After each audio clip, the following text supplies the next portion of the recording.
The Marinade. There's no O in Marinade. Let's try it one more time. Ready? 1, 2, 3. The Marinade. Marinade. Bone marinade. The That's Marinade. The Marinade. With Jason Earle.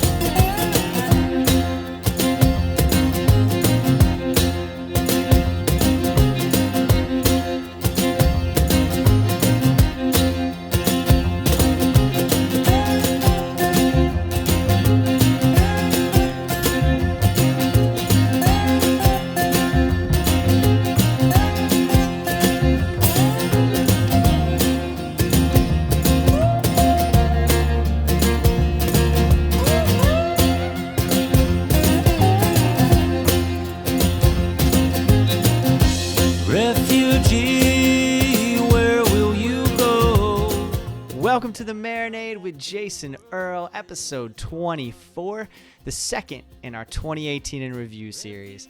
I've invited a few artists whose work I appreciate to record episodes discussing our favorite albums of 2018 and then just getting down about creative process. Luke Wagner joins us on this episode to discuss quite possibly my favorite album of the year, Austin Lucas's Immortal Americans. Austin was our guest on episode 21, and if you're new to this show, or if you haven't heard that particular episode, it might help just to gain a little bit of context to go back and listen to episode 21, where Austin and I had a really heavy conversation about his creative process and what went into this incredible record. Luke and I caught up ahead of his gig with his band, the 441, at Barley and Vine Biergarten here in Orlando, Florida. You can connect with Luke on social media at Luke Wagner Music, or at lukewagnermusic.com. Ladies and gentlemen, Luke Wagner discussing Austin Lucas's Immortal Americans. Refugee, I see you talking, asking yourself why. Still it's growing over your head.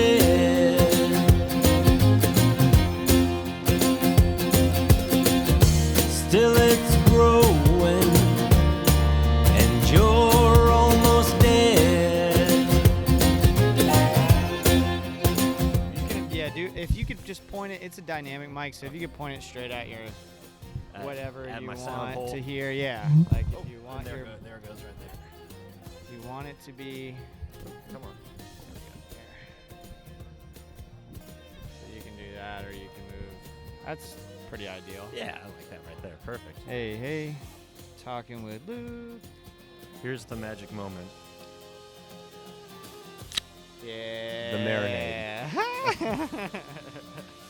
I wish I wasn't saying yeah on that one. That's beautiful. Cheers, man. Cheers. Thank you for having me. Yeah, I'm thanks very for coming excited. on. Yeah, this is cool. Yeah, man. I've been listening to you for, well, you know exactly how long I've been listening to you. So, I know, you and I appreciate it so much, man. One of the It's coolest things I think anybody's ever said to me was when you're about the show is when you were talking about how you got inspired to write a concept record after listening to the Matt Burke episode. Yeah, absolutely. I always wanted to do, and I try to write conceptually for an album. Yeah. You know, like I write an album the same way that I do read a book or something, you know, like Right. I want the whole thing to flow and everything to come together, whether that concept is like, what's the word I'm looking for? Whether that concept is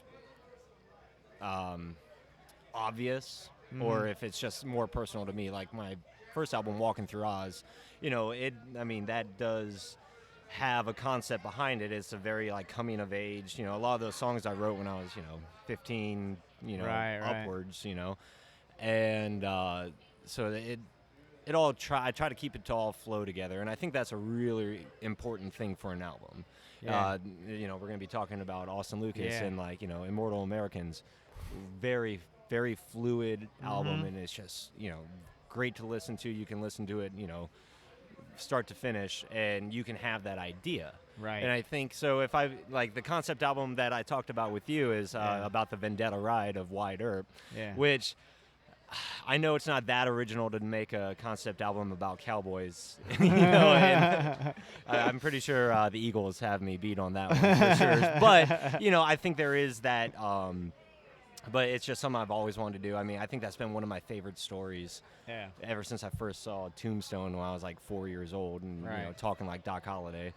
So if y'all haven't seen Luke before I ever met him, he looks like he could fit in such a story. It's tall, kind of statuesque man with boots all the time and jeans, big flowing hair. Yeah, well.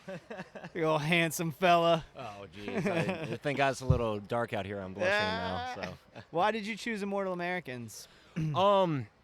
Honestly, I think that the title track is the most solid thing about it. Well, I mean, like I said, the whole album's solid, but what I mean by that is it really stuck to me because the way that I interpret that title track, and essentially the whole album as well, is we become our parents. Oh. And so that was what really drew me to it. Is when I think about, when he's saying, the songs of our fathers, the prayers of our mothers, dutiful daughters, dutiful sons. Yeah. We become those people. That may not necessarily be what he's trying to imply, but as the audience, as the interpreter, that's what I see. And I think that's such a neat thing. Yeah. Because, we have this, I've always had this kind of belief that, it's the nature versus nurture argument. Right. But it's also I believe it's nature and nurture. We're inherited things from our parents. Right. And then we are nurtured into kind of like believing that. Yeah. Or doing that, So, like, I'll give you a very rough example. I'm pretty skilled with, like, handiwork, Right. I know my way around a car. I can fix random things around the house. And I don't even really have to try that hard. Yeah. I know enough to be dangerous, as my girlfriend puts it. But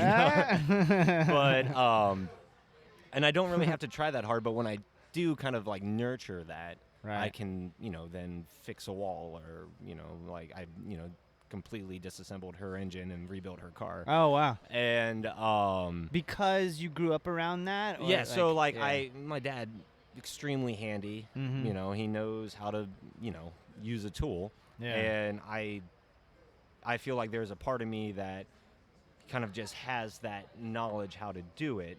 Yeah. Not only because I saw him doing it, but it's also just something that's kind of like inherited. Like Right. something that, it's not DNA. It's just like this almost like cosmic inheritance. Oh, wow. Yeah. Not a DNA thing, and not necessarily. You really think it's some sort of like something greater than that almost. Yeah, exactly. Some energy or something? Yeah, almost like an energy. It's like, I'm trying to think of a good example of, maybe someone said, the way that somebody may have a look on their face. Yeah. That could be, oh, wow, you look like your mother right now, or you look like your father right now. Right. And it may not necessarily be the bone structure, and it may not necessarily be the eyes, but like the way that they may just kind of drift off and look someplace. Right. That could be something that's just one of those cosmic things, that, it's just given to us. And I think that's a really beautiful thing. And like, and I think that, like I said, Immortal Americans, like kind of, when I interpret that, that's what it is. We don't like the stock cars, but we don't like the stock car races, but we love the roar. The sound of the engine. It's exciting. Man, that's so beautiful because I don't hear that at all in that song. Really? It's a totally different thing.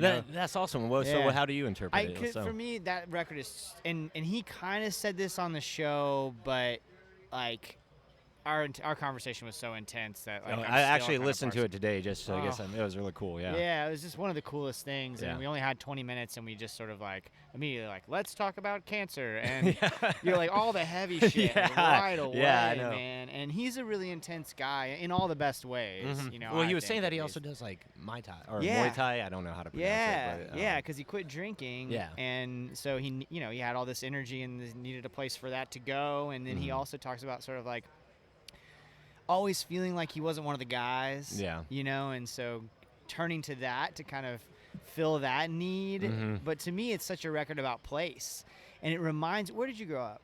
all over. Okay. All over the United States. My All dad right. was in the Air Force. So, Okay. Yeah. All right. I grew up in Ocala, just north of here, and when you're from a place like Ocala, a little bit smaller town, it's like, and if you really grew up there, you know, I mean, I spent from the years of like, from like the age of 7 to the age of like 20, basically, there or close to there, Right. and then in and out of there for many years. So place ends up shaping you in so many ways.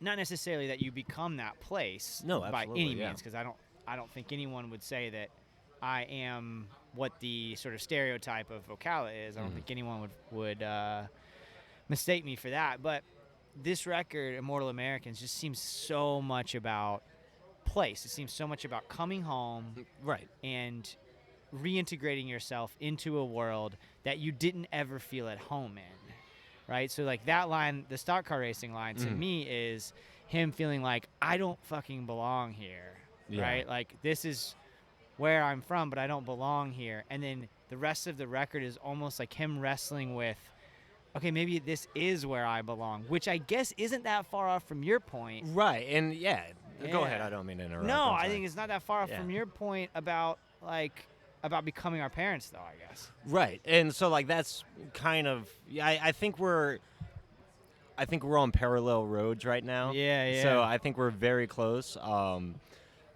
And I think that's exactly right. For example, one of the places I did live that I kind of claim as my home is Georgia. Okay. You know, so like it's one of those things that exactly what you're saying is you almost kind of revolt against it. Yep.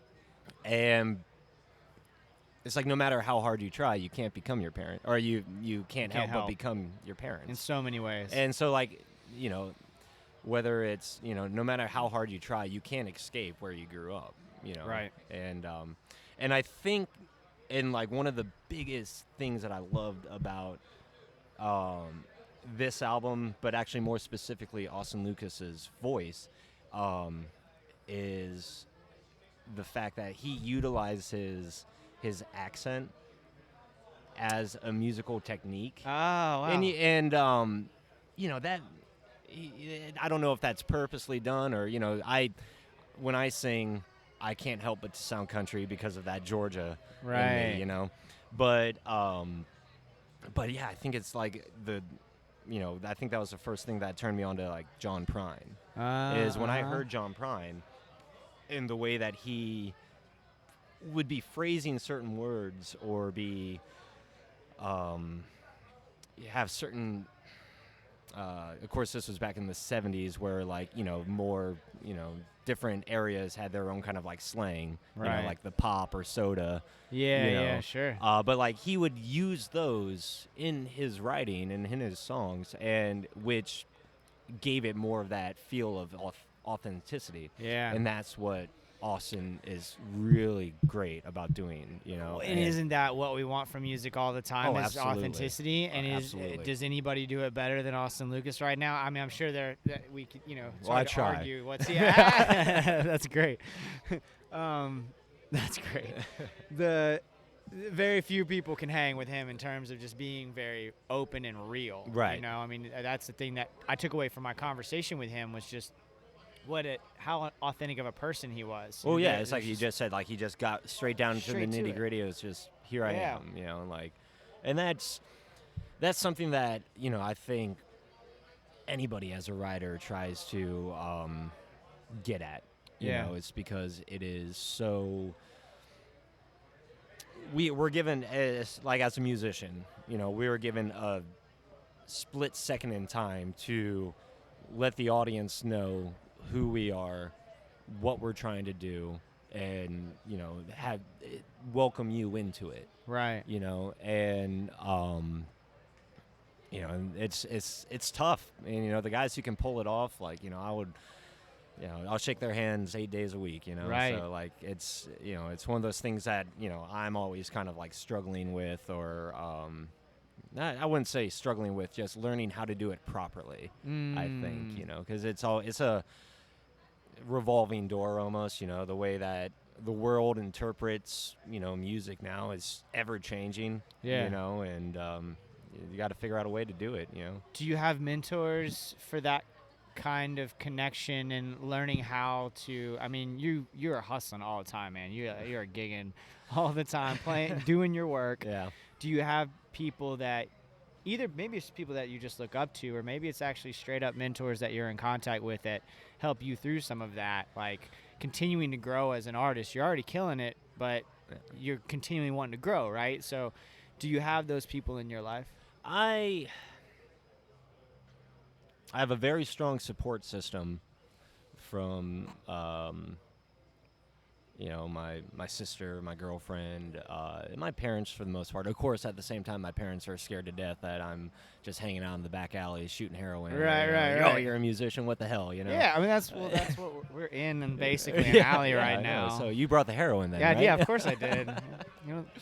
I was trying to make a heroin joke right there, like a statement, like, oh, I'm riding dirty or something. I'm so unknowledgeable about drugs that I just dropped it. That's completely all right. I'm probably like one of the worst. I can't do drugs. Yeah, like, I can't either. My personality, like I'm already such an anxious person. Mm-hmm. Like I freak out when I'm high. That I just don't do it. I've done it like maybe twice in my life. Yes. And I just I don't get it. I'm with you, man. Yeah. I deal with generalized anxiety. I talk about it on the show all the time. Yeah. And I'm fine if I'm doing the right things, but if I'm hungover or if I try smoking pot, I mean, I just can't do. I'm with you. I'm not good on it. Well, and that's the other thing too. Like not only that, but I don't want to pay money. Right. To make myself feel bad. Yeah. It's like I don't like going to like Universal does their Halloween Horror Nights with like these crazy scary haunted houses or whatever. Yeah. I'm not gonna pay $100 to make myself feel terrible all night long. All right, like. Yeah, like, but you will pay $100 to see someone like John Prine break your fucking heart all night. Oh God, right? Absolutely. Okay. Because I was actually made a joke to. My girlfriend driving up here is that like with the intimate knowledge that some of these great songwriters give us, they're like our best friends. Yeah. It's like, well, he obviously wrote my song or wrote that song about me. So, so yeah, of course I'm going to go see John Prine. So, right. Yeah. Which comes back to the point that I was going to make earlier about that connection that you make with an audience is that for those of us who just play shitty guitar or no guitar at all, people who can do it and do it well are magicians. Like the fact that you're going to get up there tonight and you're going to play songs that you made and everyone's going to be really into it and have fun blows my fucking mind. Like it's just for those of us who can't do it or can't do it well, at least I can get up there and I can play 7 or 8 different chords and it won't sound. They won't boo me, right? But no one's gonna stick around for the next song. Like no one's. You never know. That.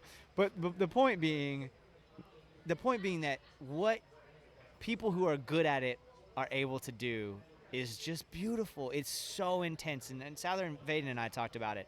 How just like he's saying, he who is one of the monster guitar players in the world was saying he's such a fan and how it impacts him so deeply when people are really good at playing instruments and writing songs. Oh, absolutely. I was able to write songs and, like most of my songs are like what I'm doing on my acoustic guitar and just playing rhythm. It's nothing complicated at all. Like, they're probably 4 or 5 chord songs, maybe throw in a minor just for a little bit of drama. Right. But I really got to give the majority of the credit to the band. Paul Stott. It was actually last year on New Year's Eve, I was playing with. We had a gig over in St. Cloud, and Tanner Johnson, who was playing fiddle with me for a really long time, like 2 years, just picking up gigs when he could. He wasn't able to make it, and I met Paul, who plays lead guitar with the 441, my band. Yeah. And I met Paul probably 2 years ago. And him and our day jobs kind of collided. And when I was releasing my first album, he was like, "Oh, you're a musician," and I was like, "Yeah." And he was like, "Oh, cool, I'm a musician too." And I was like, "Okay," I hear that, everyone, Sure. So I was like, cool, man. And we kind of bullshit back and forth for weeks. For weeks on end, we did that. And then this New Year's gig came up. Tanner wasn't able to make it. I was in a bind for anybody to play some. I was like, what if I get a harmonica player? Do a 2.5 hour set, with them.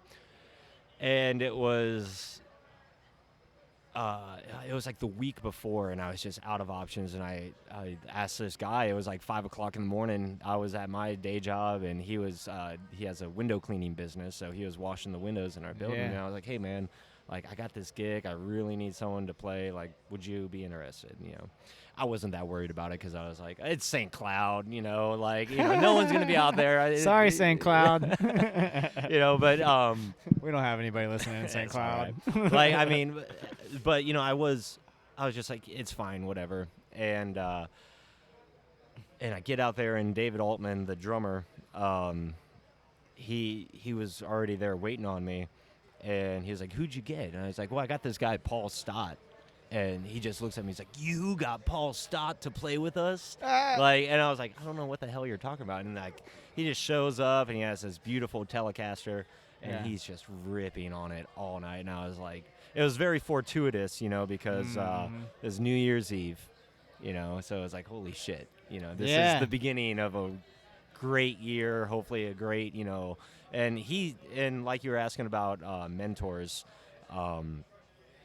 he's been somebody who has been such a huge mentor to me, as well as with the full band, because he's been around for ages, and he knows what he's doing, he knows where we need to go, so he kind of helps direct so when I come to the band with a new song, and I'm like, here's a 3-chord song, and let's do something with it, and he'll kind of help make those adjustments and like figure out the foundation for it and everything. And it's just, and all of them, Thon, the bass player, like, is so cool because Paul's versed in kind of like blues and everything. Thon is the bassist for my band and another band called the Forefathers, who are kind of almost more of like a fusion jazz kind of deal. Oh, cool. And then David Altman is, he's more of a straight ahead rock drummer, but he can do anything, and he's fantastic. So those guys have really become mentors to me, as well as, just such close friends, almost like uncles. That's awesome. So to have collaborators as mentors and vice versa, that's pretty special. It's so special. I couldn't ask for a better band. That's honestly. awesome, man. I'm really blessed. I know that much. Other musicians and mentors that I look up to, like, I spend a lot of my time just watching old videos of like the Eagles and Jackson Browne, John Prine, like all those guys. I may not know them personally, but like the way that they can create the show, and the way that they can invite you in.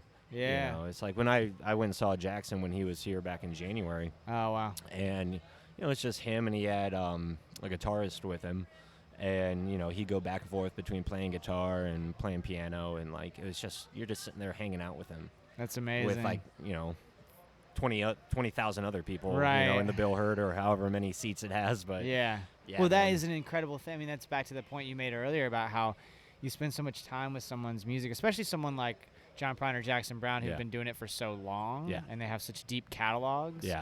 You spend that time, especially if you're a little bit younger, spend that time learning from going back to their old stuff and trying to like mine their old stuff. Absolutely. Whereas there's this interesting thing about someone like, let's say, an Austin Lucas, who's about almost exactly my age. Mm-hmm. He's a little bit older than me, I think. I think he just turned 40. I just turned 38. Yeah. So there's like, and then Isbell's about 38, 39, something like that. And Sturgill's about 39. Yeah, And there's a whole group of musicians. Amanda Shires is just a couple years younger than that. All these great songwriters that are right around that same age. And those folks I grew up with, not personally, but I grew up listening to, and then later grew up following journalistically, like writing about them and things like that. And so it's interesting the difference in the way I view someone like John Prine, who to me is just like some sort of magical deity almost, right? And someone like Isbell, who I would hope that the next generation looks at in a similar light. Absolutely. I see exactly. I think, because you said you're 38, so I'm 28, right? So I don't know. I would classify us in the same generational gap, But I already. You've had a cell phone for more of your life than me, but other than that, not really. No, I was. No? I actually, it wasn't until college when I got my first phone. Okay, all right. I remember my first real girlfriend. That was like the first text I sent. I had no idea what the hell I was doing. Yeah, it cost like 25 cents too. Yeah, Remember that those days? So anyway, I look at like you said, Jackson, John Prine. Those guys certainly are like deities. Yeah. But I think that Isbell is actually pretty much up there. Yeah. For sure. Because I know that I see what you're saying, though, like the younger. So if you're like 15 now, trying to learn how to play guitar, and you finally discover Jason Isbell when you're in your mid-20s, I would hope that they are looking up to him like that. Yeah. Because it's already, the writing's on the wall with that one, Right. And I just hope he keeps producing, what he does. I would think he would. I mean, it's not the last three records. I mean, to think about what he was able to do in those last three records. Yeah. I swear, I got to stop talking about Jason Isbell on this show constantly, but I can't help it. I'm just Jason Earle loves Jason Isbell. Got it. Well, actually, didn't Austin Lucas didn't Immortal Americans come out of the same studio? Or maybe the same producer, I want to say. As Nashville Sound? Or? No, not as Nashville Sound. It might have been. I don't know. I can't remember. I remember. Nashville Sound and Something More Than Free were both Dave. Well, all three of those are Dave Cobb produced. Right. The last three all from A Room, which is where the Chris Stapleton record gets its name, from A Room and from A Room Volume 2, right? So I think I came across it. Maybe it was Patterson Hood of Drive-By Truckers, because I'm pretty sure I read it somewhere, or there's some connection. I can't remember. Connection between Isbell and Austin Lucas. Yeah. I don't know. I may have to. I'm gonna fact find it. And, yeah. We'll have a friendly little, I am down with that. Yeah. Yeah. I was going to say a friendly little wager, but then I was like, no, I'm poor, and Christmas around the corner. So. No, I can't really wager much. Just pride. How about pride? Yeah, work? I'm down with that. Yeah. Yeah. Do you have? How did you come to Austin's music? Had you been into it before this record? I had heard the name kind of like tossed around. Jordan Foley. Mm-hmm. He's always throwing around all these. He likes to be on the inside, so he's always with the underground stuff. While I'm stuck listening to, Eagles on repeat. But, right. So, I'm pretty sure Jordan probably said something about Austin Lucas, and I was like, oh, yeah. And then I think first time I came across him was when you posted about him on one of the social medias. Oh, cool. And I was like, all right, let me take a listen. And that's when I was like, man, that's great. Yeah. And I don't think it was really in heavy rotation because at the time it wasn't. But then, I think it was maybe Eye of an Asp. Mm-hmm. That I thought was because I love, The Devil Makes Three. Yeah. Yeah. And I really, it kind of has that same almost ragtimey feel to it. Uh-huh. And I was like, oh, that's really fucking interesting right there, So, yeah. And I think that's when I kind of went back and was like, oh, let me check out the rest of this, Well, so many musicians do this well, but I think he does it especially well, that marriage of kind of punk sensibilities with bluegrass, and like he's got the chops. Yeah. You know, like he can play the shit out of his guitar. Yeah. He can play all kinds of different styles. But there's like a rock and roll. Maybe punk isn't even the right word, but there's like a rock and roll kind of feel. Yeah. You know, to his records. But it still feels just as at home with bluegrass or country or what we've loved together as Americana. And right. that kind of And I thing. think that's what I was saying about the accent. You know, Yeah. utilizing his, accent is kind of what gives it that all-encompassing Americana sound. Yeah. You know, because like you can listen to it and go, okay, this can go this way, this can go that way. But when you put everything together with that voice, it's like, it's right there. You know, That's awesome, man. Yeah, very cool. Can we charm you into playing some stuff? I don't know I'd if you have to your go grab my here guitar. ready. Yeah, Is that cool with you? Yeah, for sure. Let me go grab that. Well, since I am not qualified enough to cover an Austin Lucas tune, I'm gonna play one of mine that it's a new one. There isn't too many recordings of this one right now, but it kind of, I think it could fit with Austin's theme of Immortal Americans, but it's called Skin. And I'll give you a little context for the song. So originally when I had started writing it, it was very like stream of consciousness writing, but there was kind of like this image of an ex-girlfriend, and I remember it was our first conversation after a breakup, and we were sitting actually on a table that's almost exactly like this, and she was sitting across from me, and she bent over to pull something out of her bag. It was in college, and the back of her shirt kind of lifted up a little bit, and I could see the small of her back, and in that moment I was like, I'm never gonna touch that skin again, And so that was the precursor to the song. That was, and that was a very defining moment where I got stuck on that image. And I couldn't, it took me, this was a really long song to write it, but this was probably like a year and a half to write, if not longer. And then it kind of, I think I went back home and I met up with some old college friends, and I realized that we were now in like two different worlds. Like my friends from, they're doing their life and they're having great lives, and I'm very happy for them. And I'm down here doing something completely different than anything they are. And it kind of became that the song kind of transformed into like these changes that we all go through, and we grow out of the skin that we're in, and it's just a natural part of life, so I think it may not be an Austin Lucas song, but I think it could fit with his. So all right.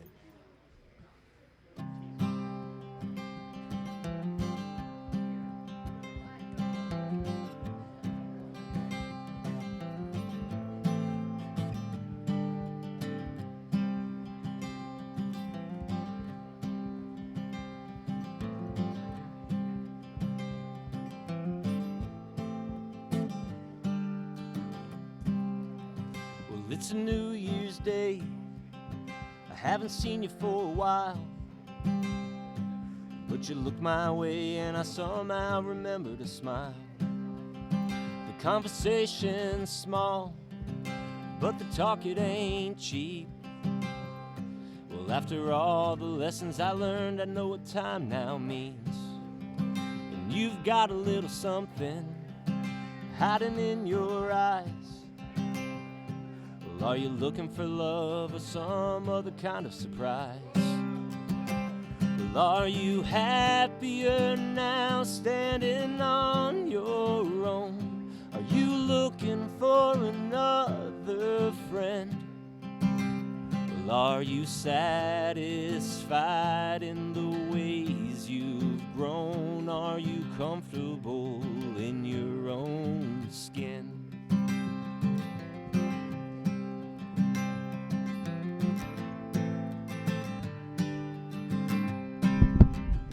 Well, I remember those days when we danced by the river,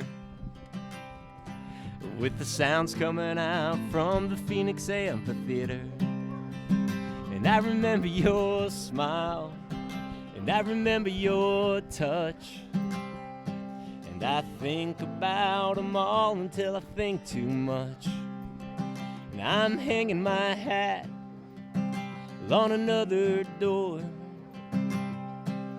But sometimes I wonder what all this trouble was for. Well, are you happier now standing on your own? Are you looking for another friend? Well, are you satisfied with the ways you've grown? Are you comfortable in your own skin?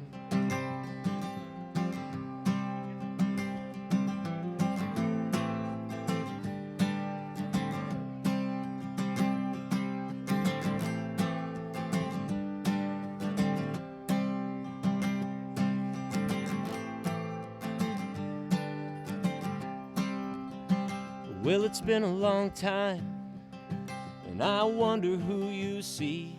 Well, is it just the ghost of someone I used to be?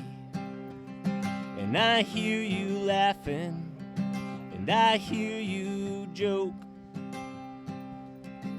Pour another drink and light another smoke. We're all headed down the same line, we're all waiting on the end. Leave a little room to shed some skin. Leave a little room to shed some skin. Leave a little room to shed some skin. All right. Thanks, man. Thank you so much. Damn, that's a good I song. appreciate you. Oh, and you sound great. Oh, how fun. Hopefully the mic dropping, if you... That's supposed to happen at the end of the song. Yeah. You heard our giggling. That's because the microphone just fell on Luke's foot, basically. Yeah, that's okay. Dude. I sing from my feet, so you know. Yeah. That's where the gusto comes from. That's the true outlaw way, to sing from your toes. Was it singing through my toes that got me busted by the man? Oh, Jesus. Cool, man. Dude, thank you so much. No, thank I'm looking you. forward to the set tonight. All right. Well, and we got Kat Ridgway up here with us tonight. Yeah. She's just incredible. She's She's fun. absolutely fantastic vocalist, and it's gonna be fun, man. Yeah, man. You gonna play all your stuff, I hope? Or We're actually going to be doing 2 covers, Okay. and I don't want to give away. All right. I will say they're festive though. So. Okay, so 2 Austin Lucas covers coming tonight. Wagner. Thanks, man. Thank you. Refugee, I see the angels coming to take you away. Refugee, it's such a hard time. Luke Wagner talking Austin Lucas, y'all. Austin's music has been a huge part of the soundtrack to 2018 for me, and I'm just so grateful for the time that Austin provided us and for moments like this one with Luke Wagner. The song you've been hearing during transitions is Refugee. That's one of Luke's songs that you can find pretty much anywhere you consume music. You can head on over to LukeWagnerMusic.com, as I mentioned before, or follow him at Luke Wagner Music if you want to learn a little bit more about Luke. Also, thank all of you so much for listening to the Marinade. Thank you especially to our Patreon patrons. Every little bit counts, y'all. If you can help, if you can swing it, go to patreon.com and search the Marinade with Jason Earle. It really helps us to move this show forward, and it's a fun community. I do exclusive content, release pieces of episodes early, send swag to our patrons, just all kinds of different things. Make announcements. I have a big announcement that is only going out to our Patreon patrons for now. that I'm going to make today, actually, after I finish editing this episode. So if you can swing it, please do. If not, rate us on your podcast app. It means so much to us. Thank you to those of you who've already done so. It's free and really helpful to us, and I really greatly appreciate your time and effort. Also, follow us on Instagram, Twitter, and Facebook. I'm especially active on Instagram and Twitter. I just posted one of my short stories if you're into that kind of thing recently, and also my best of 2018 albums. I posted those on Instagram, and I'll be doing that on the website as well, marinadepodcast.com. Shoot us an email, marinadepodcast@gmail.com, if you want to interact that way. Really appreciate all of your love and support. All right, y'all. Now for what I'm getting down on. This is our regular segment where I let you in on the art that I'm currently consuming. The books, the films, the TV shows, whatever has my attention and is inspiring me at the moment. I've really been diving deep into the band Low. My good friend Brian Colleen, who will be on an upcoming episode talking about that particular band, talked about their 2018 release that came out in the fall called Double Negative. And Brian and I actually recorded the day after I recorded this episode with Luke, so look for that in the next few days. Really amazing guy and a really amazing conversation, but he always turns me on to really cool stuff, and Low is one of those that I'm just diving deep into. They've been at it since the 90s, so you can go back and get lost in that if you so desire. I just finished reading The Handmaid's Tale by Margaret Atwood. It is terrifying in its prescience. It's a challenging enough read, but it nonetheless clips along. So there are definitely these moments where I found myself asking Alexa what certain words meant. But for the most part, it clips along nicely. It's beautifully written, and it's terrifying. There are some moments, like there's one where it's this dystopian novel, and there's this moment where the previous government began blaming Muslims. Now, this book was written in like 1984, 1986, something like that. I think it was 86. So well before we would think of like the divisiveness in that way. Not that there wasn't Islamophobia and that kind of thing in 1986, but it wasn't nearly as big of an issue, of course, as it has been post 9/11. And it's just, that's one example of the kind of prescience that she had, and that maybe the writing had been on the wall that whole time. It's just a terrifying thought to consider what Margaret Atwood was considering at the time, and how much of that stuff is still an issue or has become way worse. On a happier note, I am obsessed with Jeff Tweedy's memoir. I finished The Handmaid's Tale and then immediately picked up Jeff Tweedy's memoir and read like 120 pages in one day. Granted, I'm on vacation, but still, I'm not usually able to get through that many in a day, but he is absolutely hilarious and insightful, and he comes across as really down to earth. It was just a great read, and I highly recommend Jeff Tweedy's memoir. I've also been listening to Hannah Harbor and the Lionhearts, the 7 tracks that were released to those of us who contributed to the Kickstarter. Long time coming. Hannah, of course, was on her own episode of the Marinade, and if you haven't already, go back and check it out. She's such a fascinating person, such a bright light, and has written, from what I've heard so far, a beautiful record. There's still time to pre-order that. Also comes out on January 9th. Episodes 25 and 26 are still on the way, the one with Brian Colleen that I mentioned, and then also Jordan Foley and I discussed American Aquarium's Things Change. So excited for y'all to hear those 2 episodes. 2 very interesting guys, 2 great conversations.